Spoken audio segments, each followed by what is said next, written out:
Look at somebody and say, it's hammer time. It's hammer time. Go on and tell them. It's hammer time. Hammer time. Hammer time. Hammer time. Not that hammer, though. And we know We'll say it again, it's hammer time. hammer time. I always come up with something, catch you a lot of times. Grab your attention. The word is just so rich, and it's amazing, what you can pull if you a little thinking and meditating, praying, what God will give you and show you. And today will be one of those days as well in the Word. So a little bit of teaching, something I want to share with you from the Word today. And it's a few things that I want to cover in this message, but it'll ultimately connect to this, and you'll see how I make that. This is a section in the Christian counseling book that I have for pastors that deal with self-esteem. And I think I shared this years ago, but I just want to bring this up because I want you to hear this and let this be in the back of your mind before I read the scripture. This is a true story. A mother had two sons. And of course, her father, they were all together, two family. But, and they all were churchgoers, deeply religious Christian people. And so the mother believed, and I'm gonna pick up right here without going through everything, that pride was one of the greatest sins. So quite naturally, she had what would be a word, a deeply zealous conviction about pride, and she felt like people who were confident about themselves, who talked in certain things, were prideful, arrogant show-offs. So she detests what we would call being confident about yourself. She despised that. She thought that was,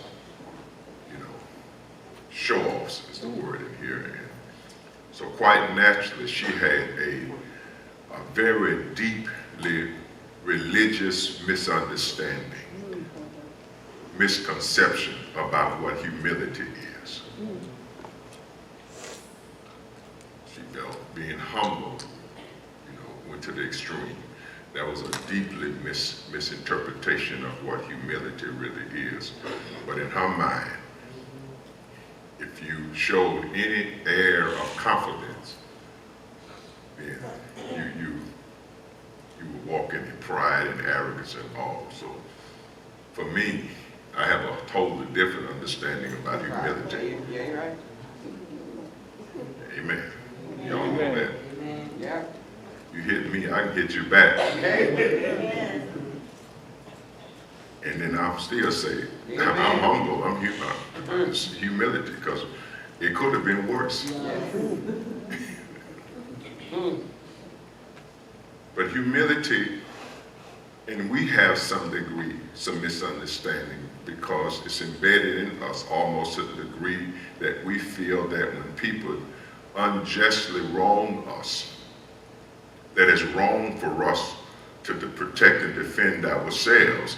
That's a misunderstanding of humility. It's a misinterpretation. Matter of fact, that's a deeply misunderstanding. Amen. And nobody in their right mind will allow people to hurt you, hurt your loved ones, hurt your family, and not feel something. Not feel the burden of protection and defense. If something's wrong with that, then you lack courage. It ain't humility. You just lack courage. Amen. So she had she felt that they were big shots and so forth and so on. That was the word that they used. So anyway, It says, Jason was one of the sons that I'm dealing with today, begun to realize something, that his mother was deeply insecure, and she was passing her insecurities on to her children in the name of humility, because he was on the football team.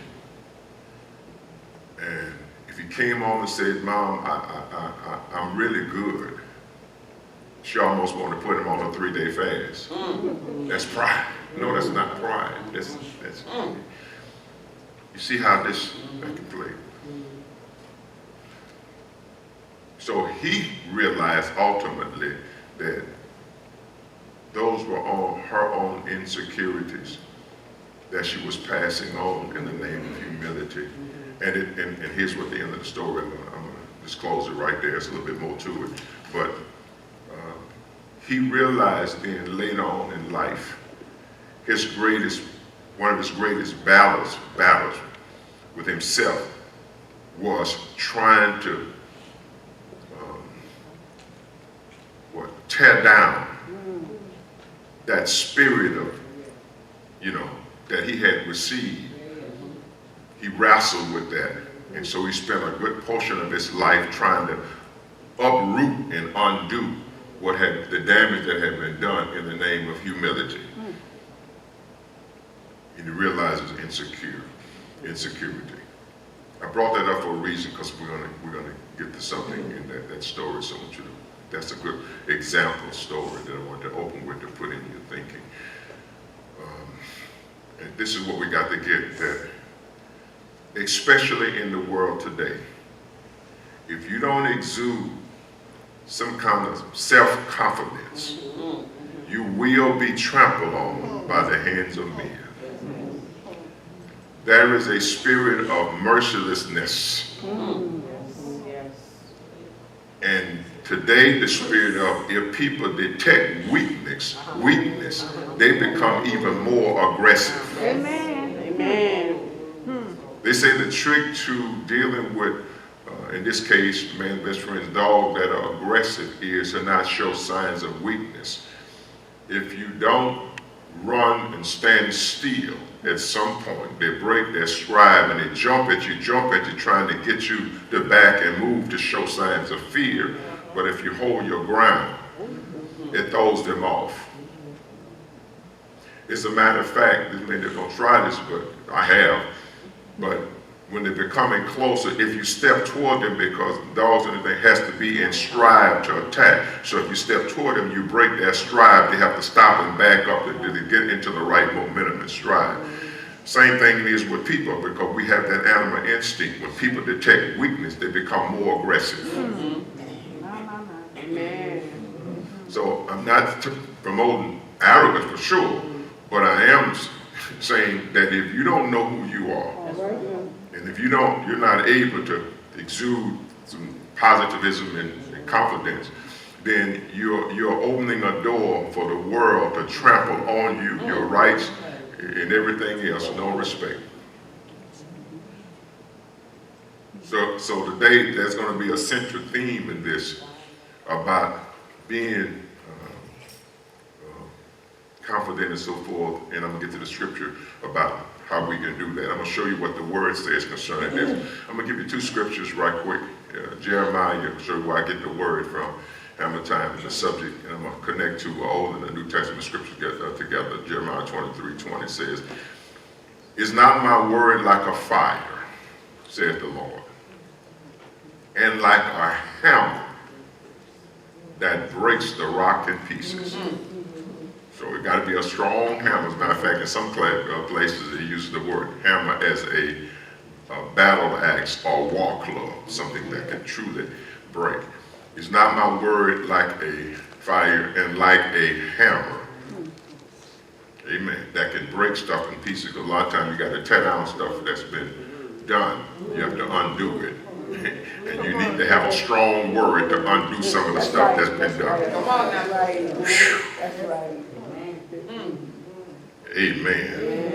And there's a lot of stuff, it's in the word I think I have there, that you do have to tear down and uproot in order to rebuild. Yes. All right. Amen. A lot of my teaching is tearing down and uprooting and then rebuilding. Amen. So it's not my word like a hammer that tears down and so forth. Let's get to a New Testament scripture, Jude 1:20. And we're picking up this. Y'all know this is very familiar. Beloved, but you, beloved, what did you say? Do what? Build yourselves. Okay, we just showed you the word is powerful enough to tear down and also strong enough to build up. Yes. Amen. I'll say that again. I'm trying to connect this where it gets subject, and I'll do it a bit later.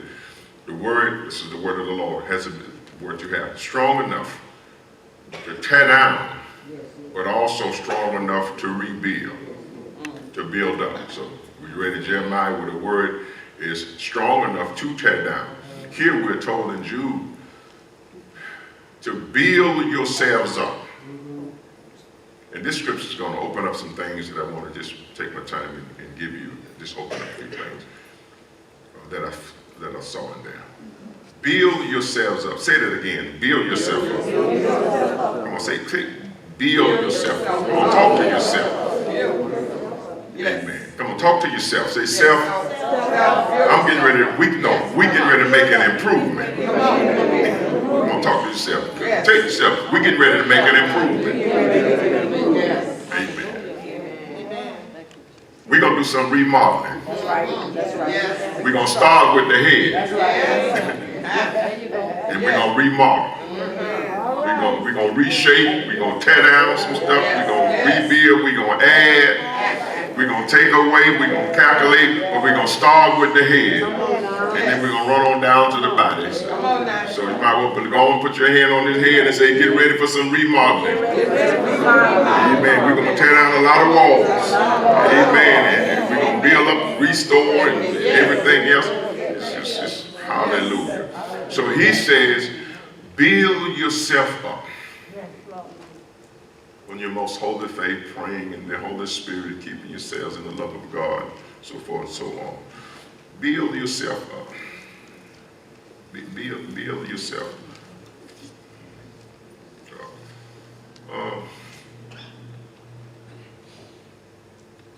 I want to just, always add different things. This is just for general knowledge and information about building yourself up. Now, I'm going to use something, a new technique that they're using in school. It works here for adults as well, but it's to help paint a picture. This is called positive behavior intervention strategy or support, what they're using and trying to use in schools now. It's called social emotional learning and positive behavior strategies. And these things are becoming more mainstream in school districts around the country, and for good reason. Look at what it says. The ineffectiveness of long-lasting negative outcomes of zero-tolerant policies. See, the zero-tolerant policies in the school is the school version of the 3-strike rule. No matter what it is, 3 strikes and you go to prison for life. Zero tolerance, 3 strikes and you're out. Then you become the candidate for the prison to pipeline strategy, which you are already labeled.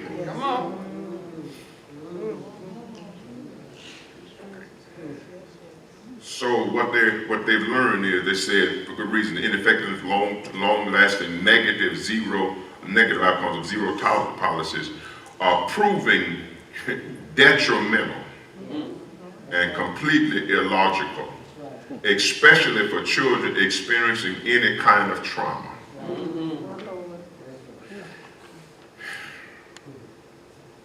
So it has taken you, this started around the late 80s and 90s. It's now the year 22.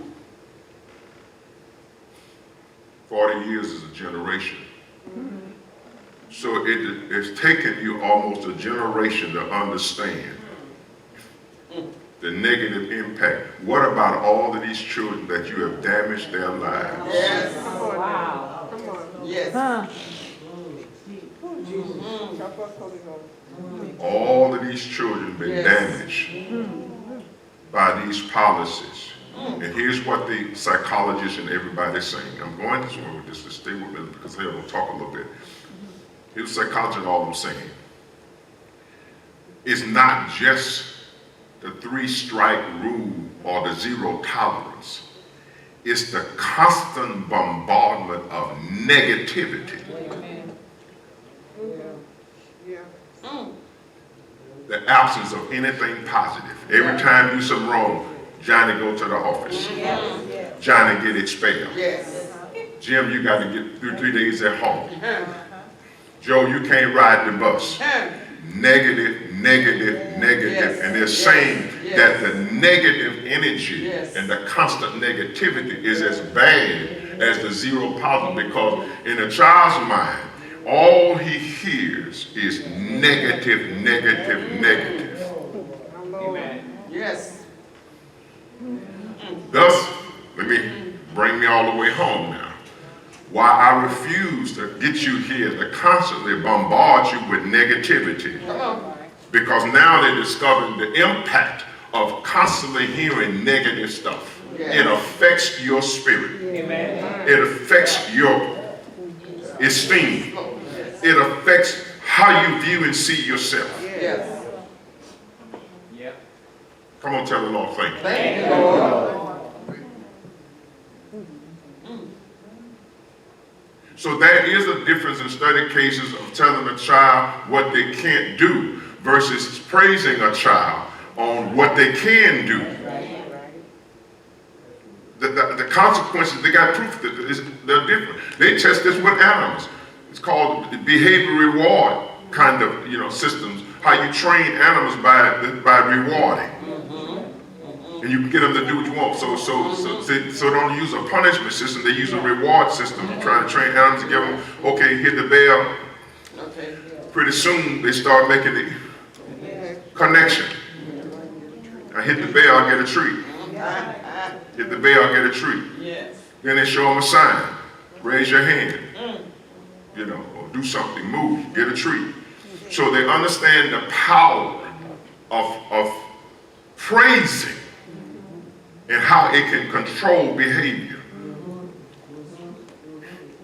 We're in the year 2022, and y'all just figured that out. This is me talking now. I propose that they knew it all along. Of course they did. Yes. Yes. They're telling us like they just discovered it. No, you didn't just discover this. You knew this back in the 1970s and 80s. This is how we can produce bad behavior and mess with children's spirit and tear up their esteem by negative, bombarding negative, and so forth and so on. And if it works against the children and have those outcomes, it has the same kind of outcomes in you.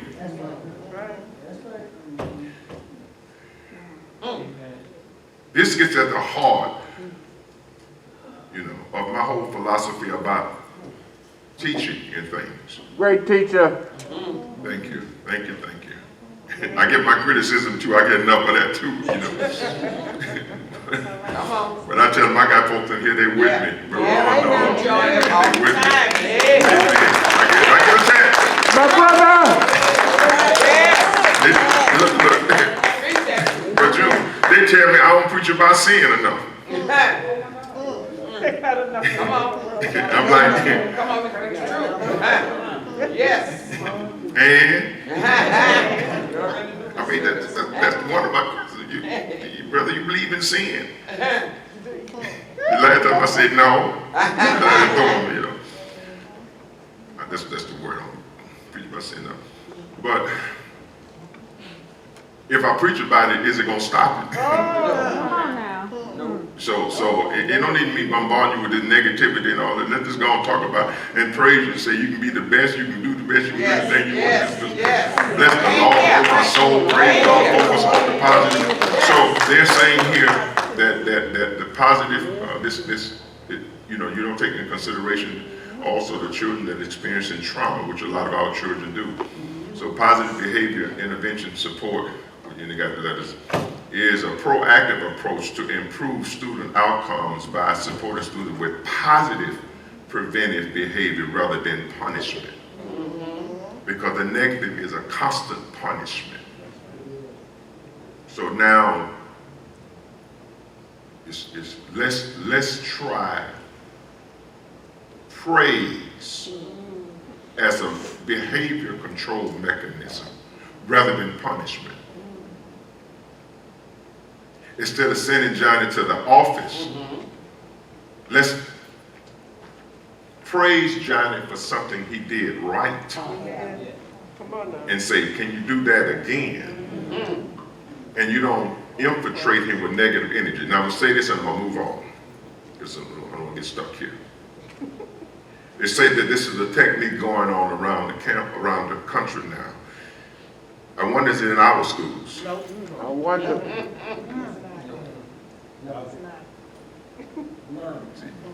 It's all in everybody's school but ours, because ours still getting expelled. They got schools set up in our neighborhood for the one that get expelled from the time. So, you know.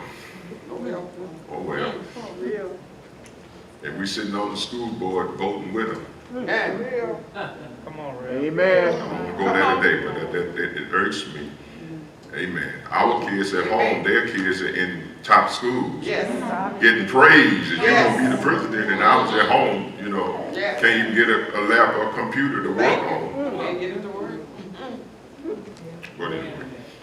Yeah. So this is positive reinforcement is the focus, and it's focused on encouraging and promoting specific behavior and tasks through positive responses, positive reinforcement as a way to motivate students and so forth and so on. Incentivizing them with praise. It's also called, in modern times, affirmative thinking, meaning statements of support or encouragement that builds up rather than tear down. Build up rather than tear down. It's work and do both. Build up rather than tear down. Today, I do it all the time. I want to build you up. I want to make you believe that there ain't nothing you can't do. Amen. This is not for just children. This is for us. Yes. Because we've been called wretched sinners and everything so long. It affects. I want you. I want to build you up. Yes. Can I tell you the real truth? Yes. Your problems don't even affect God. Come on now.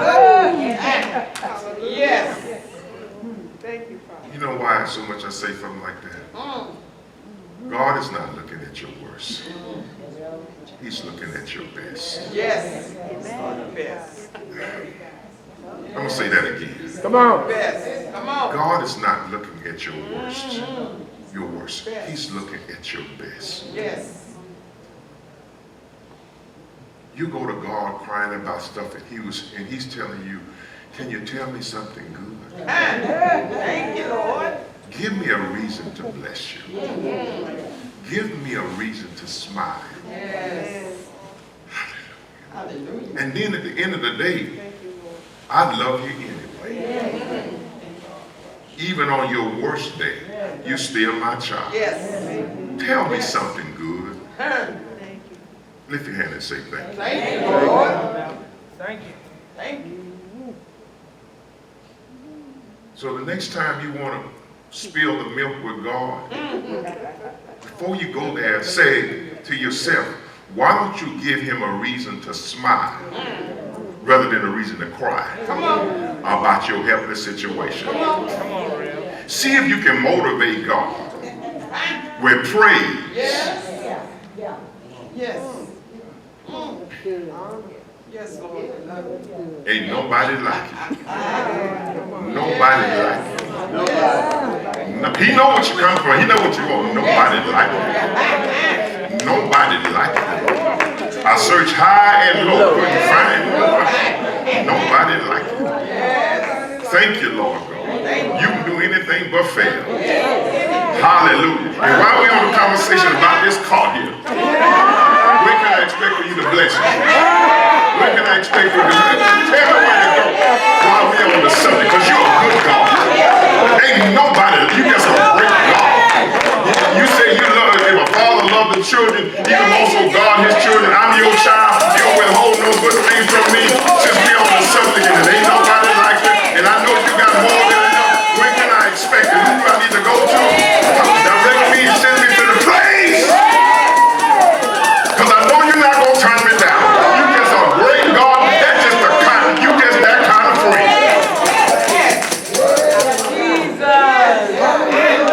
Can I tell you something? I believe that you'll get a whole lot more from God than if you go to him crying about, but you know, I'm just, oh God, I ain't no good, I ain't no like God said that like. Why should I bless you if that's your spirit about yourself? Come on. Come on, say thank you, Lord. Thank you. Build, Jude said, there's some stuff in here, Jude. I'm going to get to a little bit quick, but it's about building up. Yes, Lord. Now you got to tear down some stuff too. All right now. You got that's part of the remodeling. All right now. But the goal is not to tear down, to leave it torn down. It's to make room for improvement. Come on now. Remodeling, rebuilding, to build up. Yes. Build up. Yes, Lord. Build yourself up. Yes, Lord. After this 40 years of detriment to our kids, now you want to build them up? I'm glad. But they got a whole lot of stuff to get beyond now. Yes, Lord. Shouldn't have done it to begin with.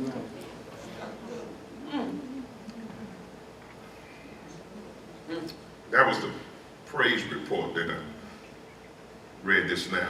I forgot to put that on screen, but the praise report is all that I just read. And that is a praise report. Amen.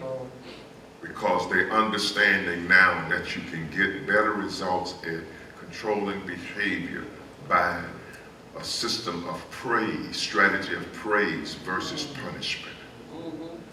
That's a good praise report. Now, here's Titus, and I'll move on now.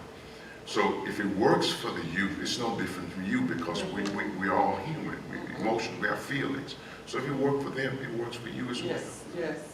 Thank you, Lord God. And I beg to say that we actually have been doing the same thing in our churches that they've been doing to our children. Look at the negative consequences. Thank you, Lord.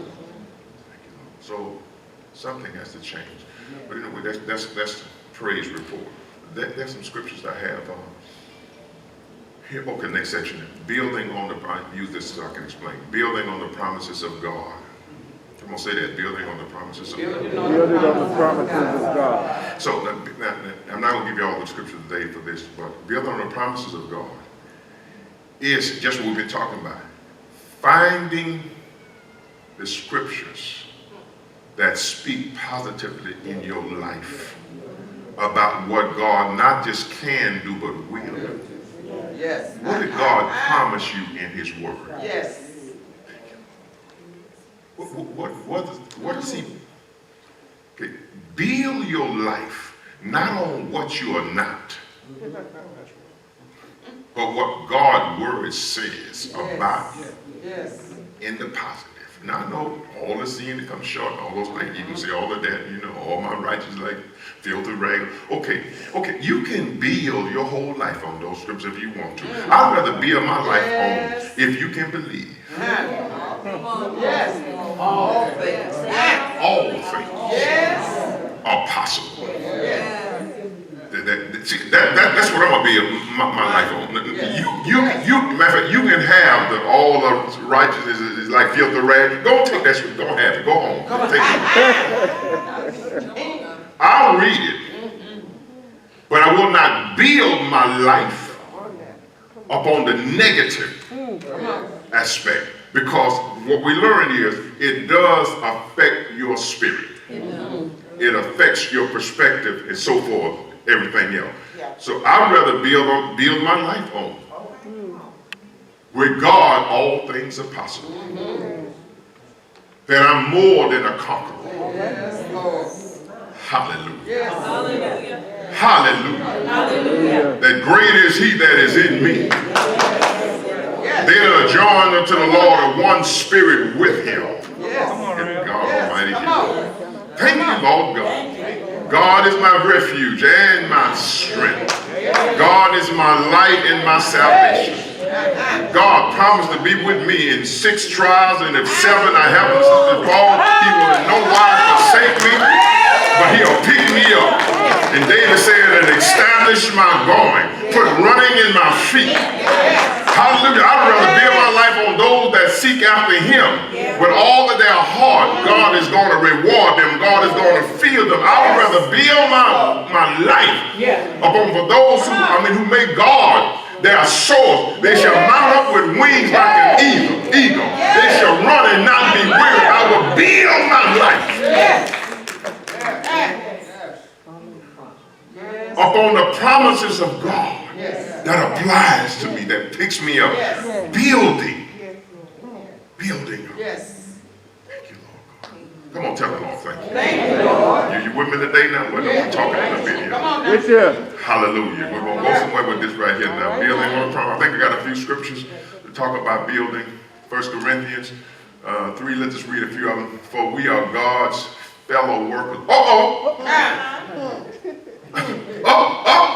my God.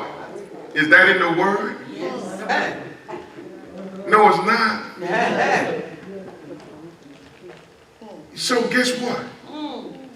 If you can go to work building, the scripture says God will work with you. He won't even leave you, Brother Ron, by chance to build by yourself. He gonna work with you. The scripture says we are fellow workers. Another scripture says co-laborers. Yes. So as I work, God works. Wait a minute, follow me Come on now. now. So I'm gonna tear down. God is duplicating my effort. Yes. I'm tearing down. But if I start building up, He gonna help me to build up. Yes. Come on, Rev. Come on, Pastor. Yes. Look what it said. God's fellow workers. In other words, co-laborer. God is working with us. Look, God's field, God's building. And then we go on. And he goes to say, as this is Paul, as a wise master builder. Look what that say. Talk to yourself. Say, I'm a wise master builder. See, all of this is look at the wording. Yes. Paul is not arrogant in saying this. He's just assured, self-assured. I am a wise master builder. He says, as a wise, but he's talking about himself. As a wise master builder, I have laid the foundation. Let each one take heed how he builds. Come on now. Are you building your life on the negative Yes. or on the positive, what God says about you? Building on the promise of God. Yes. You know, Matthew 4, therefore, this is Jesus teaching this, whoever